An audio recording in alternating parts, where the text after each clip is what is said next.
Good evening. Welcome back to my channel, True Crime with Jess. What did you think of my intro? It's a bit snazzy, isn't it?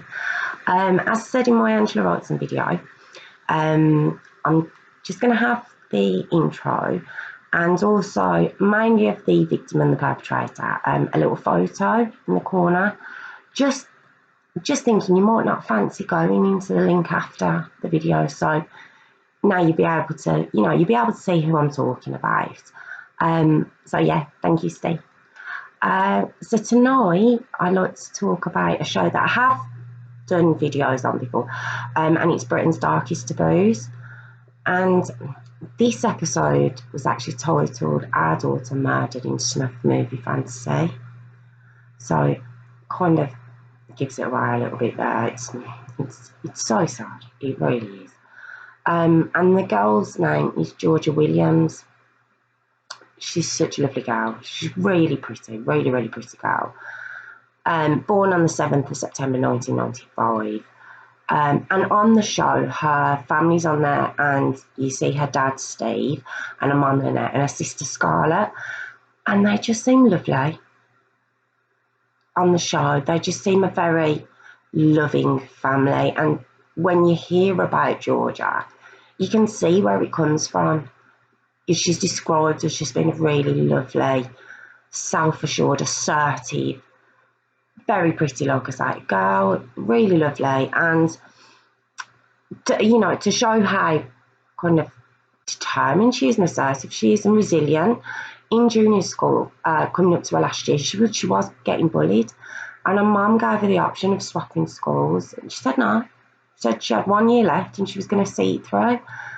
And I think it's a really nice kind of how you see how this girl is. She's just a very, very determined girl. She's got all to live for. So when she gets to senior school, that shines through and she becomes really popular. She becomes head girl. Everything changes for her. And her older sister Scarlett's also in school. She's a couple of years older. And there's a lad in Scarlett's year called Jamie Reynolds. And Georgia knows him, but just as kind of being on the outside of her sister's friend circle. He's just there. So when Georgia leaves school, when she turns 17, she starts to work at a petrol station, which is just down the road from where her family live. And Jamie Reynolds also works there. And people who talk about him, even George's dad, because it was a nearby shop slash petrol station, so a lot of people would go in there. And George's dad, Steve, said he'd go in there, and Jamie just seemed like a very normal 23-year-old lad, a bit quiet, but very unassuming, just described as lovely. And him and Georgia did get on well. And it's thought that maybe he misread that, and he asked Georgia out. And she'd started seeing somebody, and she didn't see Jamie like that anyway. And she asked her sister Scarlett, this type of person, she was just very caring. She didn't want to hurt anybody. And she actually asked her sister, what do I do? How do I let him down gently? And so she does that. She makes it clear, it's never going to be anything more, but I still want to be friends. And everyone thinks that's it. Everyone thinks that, she said, no, can we be friends? And that's it. It's all done. And it seems that way when Jamie asks her for a favour. And now basically Jamie is an aspiring photographer and he needs models for his portfolio. And given the fact that he's made it think they're friends, she wants to help him. She's just that kind of person, and she believes that her rebuffal hasn't bothered him. Rebuttal. Sorry, it's one of those. And she agrees. She agrees to model for him, and she also believes he's asked other people as well. So the Emma Kenny, the psychologist who appears on Britain's Darkest Taboos, and I really do like her, I've said it many, many times, she actually says that Georgia's just such a nice person. All she would want to do is help him. So she agrees to go around, and it's on Sunday, May the 26th, 2013. And on that day, she'd been quite busy, Georgia had. And she had a family barbecue, seeing friends, doing stuff. And she'd promised to go around for this photo shoot in the evening. And her mum even said, she was tired. She said, go on, just leave it. And she wasn't that kind of person. She'd promised him she'd go around. So even given the amount she'd had on that day, she still went round. And her dad, he said the loveliest thing on the show. He seen her once she was ready to go, and he said she looked like Olivia Newton-John, which is just so sweet. It was so sweet. And he said off she went. Jamie lived up the road. He was very local. No one thought any more of it. And she went. And when she got there, not only were there no other friends there, Jamie's parents weren't there either. She was all alone with Jamie Reynolds. And that's kind of where this nightmare began for the family. Because at 10:30, Lynette, they're very close, they stay in touch a lot. So at 10:30, Lynette texts Georgia, just saying, are you okay? What are you doing? Are you coming home? And Georgia just sends a text back saying, I'm out, but I'll see you later. And she signs off with 3 kisses. Now, a lot of us do that, just 3 kisses, or 4, or, it's just a pretty standard thing. But hers meant something, and it was, love your mum, dad, and sister, Scarlett. And I just thought that was lovely, and that's how she used to sign off. But what she didn't know is it wasn't Georgia texting her back.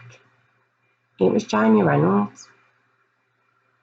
It just shows how evil and calculating this lad is, because it was proven that that wasn't Georgia that texted her parents back. But it makes them feel better, because obviously they don't know, and they go to bed. And when Lynette gets up in the morning, she said it's about 6:30, they realise Georgia hasn't come back. And she texts Georgia. Now, this bit's actually quite hard to say, because Lynette texts her, see where she doesn't hear anything straight away. And then about 10:30, there's a reply, and it says, hi, Mum, I'm fine. See you later, but my battery is dying too. And it just had the most sinister meaning behind it. That's what I mean. It's it's quite hard. That is, it's quite hard. Because on Monday, May the 27th, Georgia was supposed to go to a music festival, and her parents think she's there, so she left on the Sunday evening. This is Monday. They think she's gone to this music festival, but her phone's off, and as I've said, they're very close. Mum, you can see from the times I've said, the mum, texts a lot, and her phone's dead. So her dad even says, is she having a slight rebellion at 17? Is there something he doesn't realise? Because this is not like her. She wouldn't do that. So there's no sign of her again. On Tuesday, May the 28th, so 2 days later, Georgia had a driving lesson booked. It was I think it might have been her first one, and they knew there's no way she'd have missed it. No way. She still doesn't come back, and the dad's, that's it, phones the police. Now, Steve Williams is actually, I believe, a high-ranking police officer, and he knew the drill. He knew he had to wait and see, and he knew at this point now, I need to get everyone involved. And the detective that come onto the case is actually a friend of Steve's, and it's Detective Sergeant Paul Hotwood. And when he realised, he knows Georgia, he's a friend of the family, he knows Georgia. When he hears this, he knows something's not right, because he knows she's not like that. So he knew she was a good girl, so he does a background check on Jamie Reynolds, Paul Hotwood does. And he finds out that in 2008, He tried to strangle a young girl, and when you work out that age, he'd have been 17 when he did it, but she got away, she ran. He was given a caution. She got away. What would have happened if she hadn't managed to get away? And he was given a caution. But I find myself getting more irritated with these. As I go through the stories, it's like, come on, people. So later on in the day, when they've done this background check and realised Jamie Reynolds isn't the lovely guy everyone believes, he's not right, Paul Hotwood phones Steve and says, we're going round there now and we're going to put the door in. Now, Steve, being a police officer, he knows that there's something wrong. You don't just put a door in just like that. So he knew, but when they got in there was no sign of Jamie and there's no sign of Georgia. So this manhunt begins now. And they realise that there's a van missing and it's Jamie's dad's. So they look at CCTV, as they do. Getting caught on CCTV again, I say it in many, many of my videos. They keep looking on CCTV and eventually they find the van because they find it, get the reg number. It's very clever how they do it. And they find the van in Glasgow, kind of like a cheap, but a budget hotel. Jamie's in there and he's automatically taken in for questioning.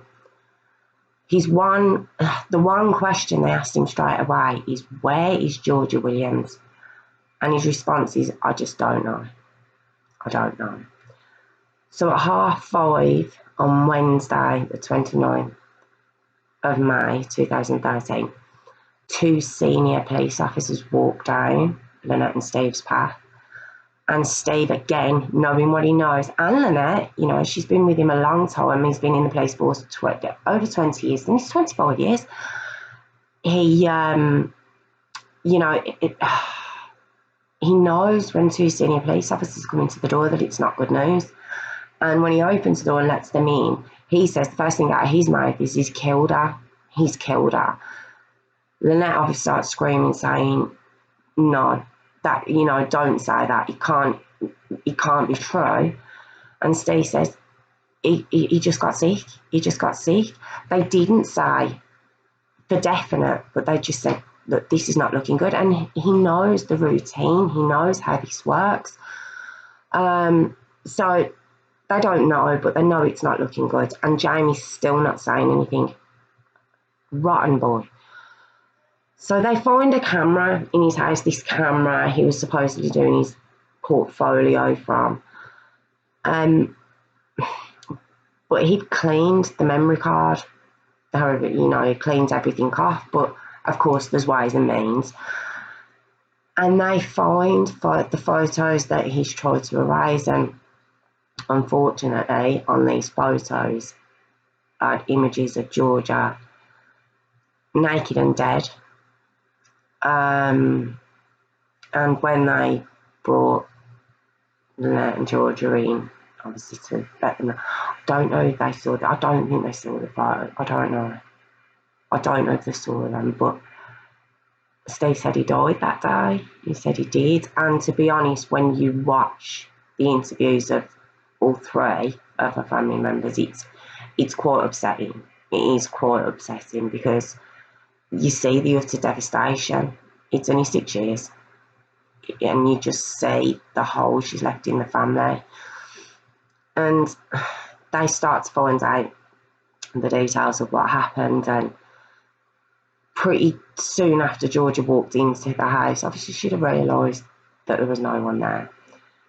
There were pictures of her alive with a rope around her neck. Pictures of him killing her. Then he decided to put her, she's dead, in every position, in every room in his house and had sex with her. I'll say it again, she's dead. And there's photos, there's images of all this, and it's just I can't even imagine. I can't even imagine what these family felt. I don't know if this. I think they did see them. I think the mum might have said they seen them.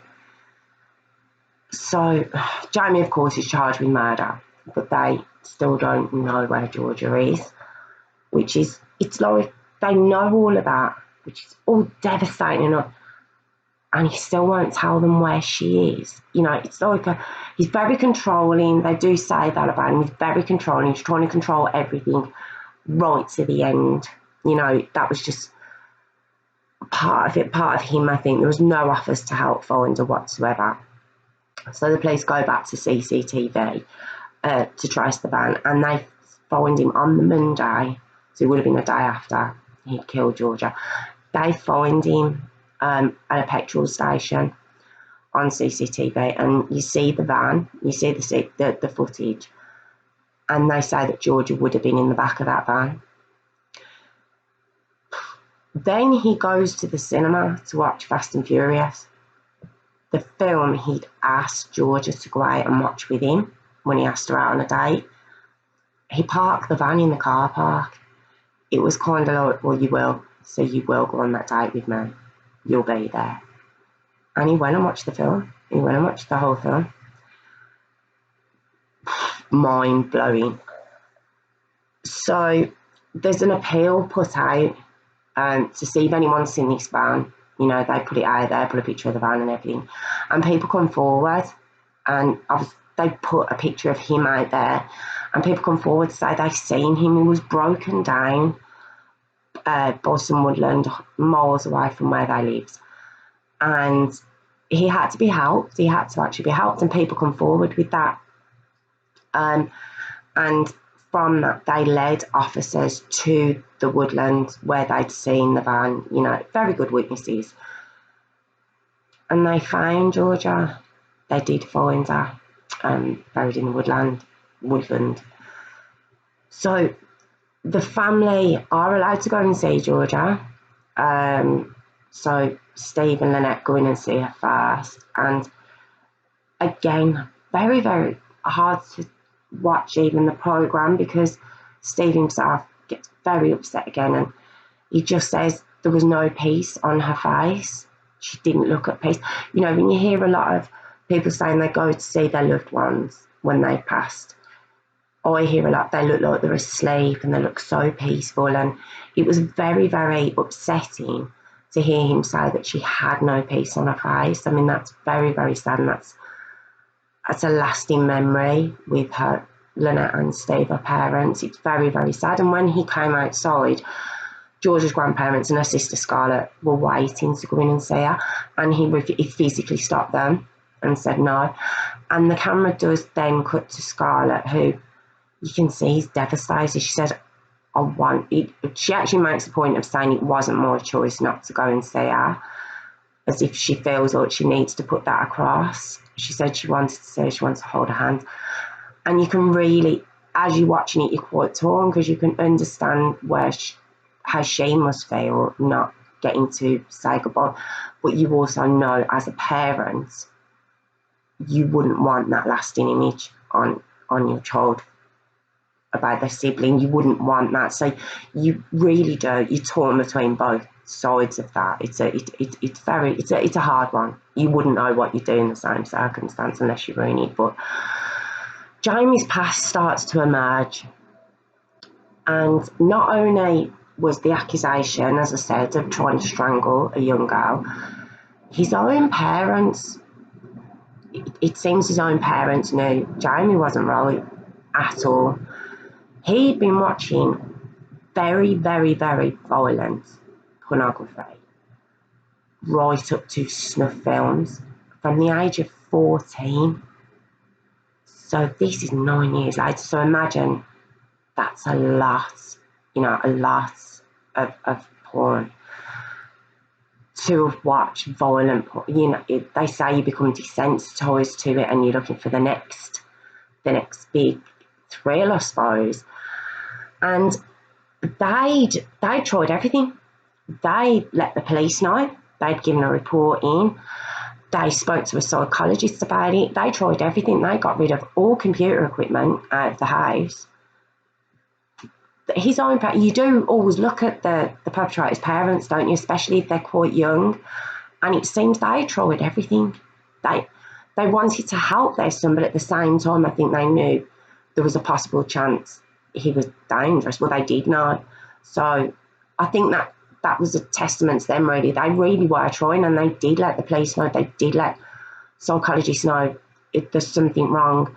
And they got rid of everything in the house. So they went on holiday, I suppose, thinking it'd be okay. But Jamie, being maybe quite technical, he knew how to override what they'd done, got himself new routers in, and got himself set up while they were away, so he could continue to watch these graphic videos.